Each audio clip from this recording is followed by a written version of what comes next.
అన్నిటికి కారణం వీళ్ళిద్దరే. నేను కంటెంట్ స్టార్ట్ చేయడానికి కారణం ఎవరో మీకు తెలుసా? ఫస్ట్ ఆఫ్ ఆల్ నాకు ఒకరి పేరు చెప్పి పైకి రావడం, ఇంకోటి వాళ్ళ పేరు వాడుకొని ఎదగడం నాకు అస్సలు నచ్చదు.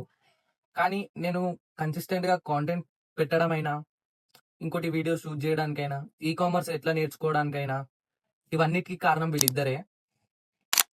వీళ్ళు మన దేశం నుంచి అబ్రాడ్‌కెళ్ళి అక్కడ సక్సెస్ అయితున్నారు. మనం ఇక్కడి నుంచి ఎందుకు సక్సెస్ అవ్వొద్దు? మనం ఎందుకు కొత్త స్కిల్స్ నేర్చుకోవద్దు? అట్లా అని ఫిక్స్ అయిపోయిన వీళ్ళిద్దరి వీడియోస్ జూసి నాకొక చిన్న హోప్ వచ్చింది. నేను గూడా కాంటెంట్ క్రియేట్ చేయగలను, ఎదగగలను అని. ఒకప్పుడు ఎట్లుండేదంటే నేను వీడియోస్ షూట్ చేసేది, మళ్ళీ వాళ్ళు వీళ్ళు ఏమనుకుంటారో అని డిలీట్ చేసేది. అసలు పోస్ట్ చేయకపోయేది వీడియోస్. కానీ ఇంకా ఏదైతే అదయిందని 42 డేస్ ఛాలెంజ్ తీసుకొని వీడియోస్ అప్‌లోడ్ చేసినా కన్సిస్టెంట్‌గా. ఇప్పుడు మన డే వచ్చి 48 డే. ఈ 48 డేస్‌లో నేను 200+ నా ఫాలోవర్స్‌ని అంటే నా ఫ్యామిలీని గెయిన్ చేసుకున్నా నేను. మీరు కూడా టైం వేస్ట్ చేసుకోకుండా ఏవో ఒక స్కిల్స్ నేర్చుకొని వీడియోస్ అప్‌లోడ్ చేయండి. మీకున్న టాలెంట్ ప్రూవ్ చేసుకోండి.